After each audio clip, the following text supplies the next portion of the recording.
seperti ini, ngapurancang namanya tangannya. Itu yang kita tidak sadari, tetapi di situ sudah dijelaskan secara visual. Kita nggak berbicara, tapi istilah sabet atau dalam dunia wayang itu sudah dijelaskan. Oh, seperti itulah penggambarannya, sudah kita baca seperti itu. Apa ada karakter wayang yang sekiranya Bapak itu sangat-sangat menonjolkan buat anak-anak agar meniru, mungkin dari Gatotkaca atau dari Arjuna seperti itu, Pak? Kalau menyarankan sih enggak, tapi paling tidak kamu tokoh itu yang protagonis dan antagonis di dalam suatu cerita kan tentu ada. Bukan berarti cerita yang di protagonis itu selalu nanti menjadi antagonis, juga tidak. Artinya kalau kita ngomong Pandawa itu kan orang yang tahu kebaikannya semuanya, tentang kebaikan Pandowo, perjuangannya, hidupnya, perjuangannya terhadap seorang Bima ketika disuruh seorang Druna untuk mencari kayugung susuing angin gitu. Kalau istilahnya dalam cerita Dewa Ruci itu, apapun yang dia lakukan saya akan jalani. Ibunya pernah atau saudara-saudaranya itu tidak ada, dan kamu akan dibohongi oleh gurumu. Tapi Bima mempunyai kekuatan yang tangguh, yang teguh. Saya mempunyai kepercayaan diri bahwa saya tidak boleh mengingkari apa yang menjadi daripada perintah guru saya. Dan akhirnya ketemu itu siapa yang dia anggap itu sendiri. Itu kan mengajarkan bahwa kita itu kalau disuruh, saya harus tanggung jawab sampai saya menemukan hanya sejauh mana rintangan yang saya hadapi. Itu seperti itu ya anak-anak. Kalau tentu sekarang di masa-masa sekarang paling tahu cerita tentang Mahabharata itu Pandawa. Pandawa itu jumlahnya berapa? 5. Kemudian yang paling ganteng siapa? Arjuna. Oh, yang paling kuat siapa? Bima. Itu. Tapi itu adalah tokoh-tokoh yang baik semuanya. Di sisi lain kalau kita ngomong Ramayana, seperti Mbak kemarin mengikut di kami, siapa yang paling terkenal? Berarti Rama sama Sinta. Ramayana di situ adalah tokoh yang antagonis. Padahal anak-anak tidak suka. Ini dilepas dari watak ya. Artinya bagi anak, oh saya mengidolakan Rama, saya mengidolakan Sinta bagi yang cewek. Saya akan mengidolakan Anoman karena lucu, kemudian bisa ini itu meskipun kera atau wujud kera, tapi dia bisa lincah, bisa tanggung jawab dengan ramah dan sebagainya. Itu kemudian kami tidak pernah menyuruh kamu harus seperti Gatotkaca, kamu seperti Bima, atau kamu seperti Rawana atau sama Arjuna, tidak. Paling tidak dari sekian banyak itu adakah karakter atau watak yang seperti ada di dalam kalian itu. Paling tidak kalau saya ke anak-anak, kamu jujur aja itu berat loh, ya kan? Kita jujur aja berat, ngomong jujur aja berat, kita ngomong disiplin aja berat kok. Apalagi kita kalau ngomong jujur itu loh. Apalagi sekarang harus pemberani itu resikonya sangat besar. Jadi itu kalau saya sama anak-anak, paling tidak kamu dari beberapa tokoh yang kamu idolakan itu sedikit ada pada diri kamu. Seperti itu. Tapi kira-kira tantangannya besar banget nggak Pak? Ngajarin ke Gen Z mengenai wayang kayak gitu. Tentu sangat tantangan itu selalu ada. Hanya kebetulan selain di Sematak, saya juga ada komunitas sendiri ya. Kalau ini boleh tahu saya utarakan, namanya Baladewa, belajar bermain dengan wayang. Jadi setiap Sabtu dan Minggu anak-anak Surabaya di kota metropolis masih senang pada wayang, dan itu bagi saya luar biasa. Kami tidak pernah memaksa, karena kalau saya dan teman-teman ngajari wayang ataupun yang lain seni tradisi, kamu tidak harus menjadi dalang.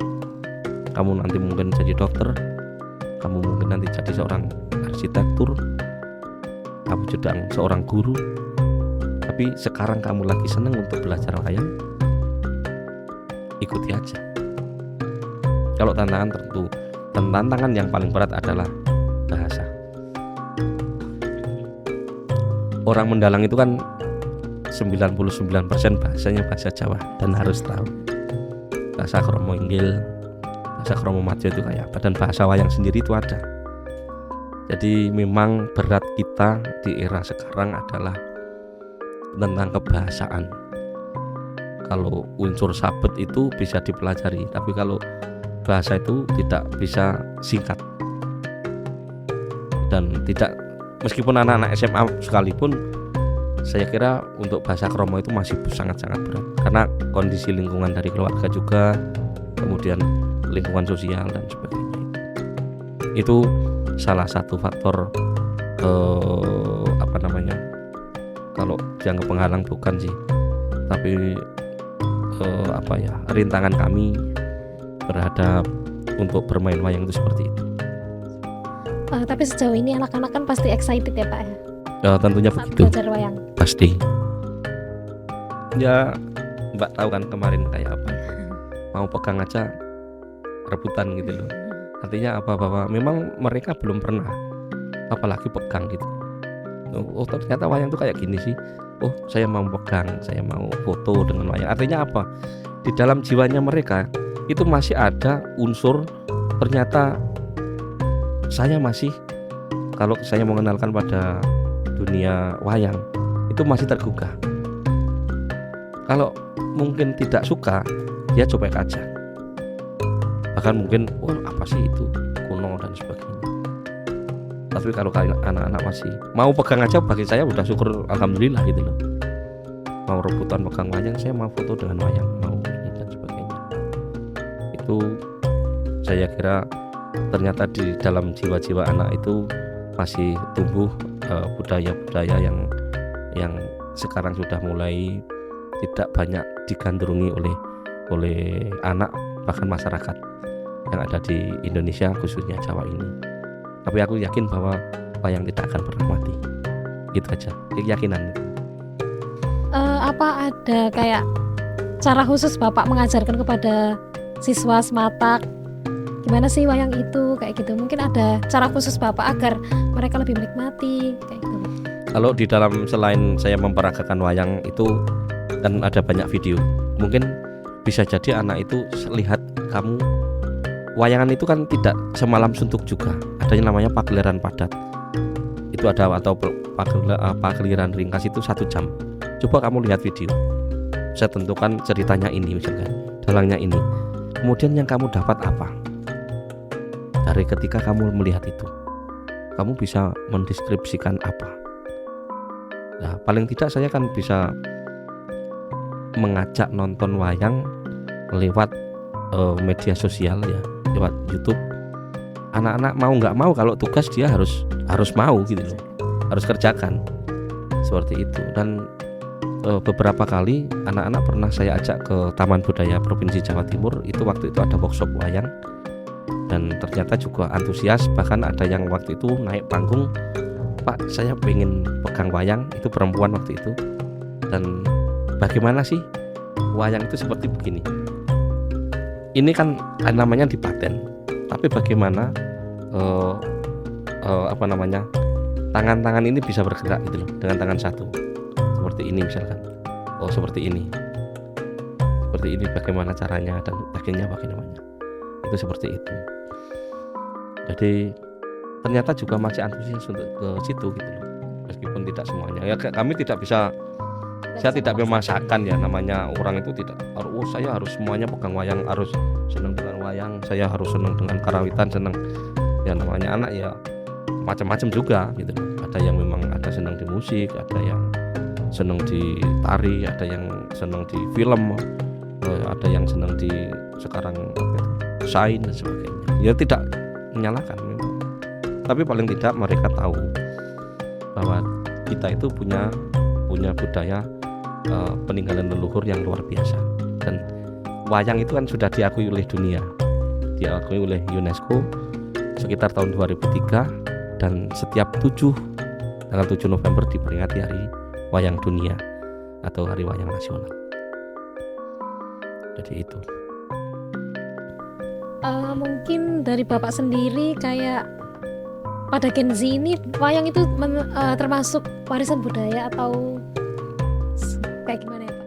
Bila wayang tetap warisan budaya. Jadi kita kalau ngomong wayang itu, yang munculnya wayang itu kan sebelum ada, mohon maaf tidak kita ngomong agama ya, agama Islam misalkan, jauh lebih itu.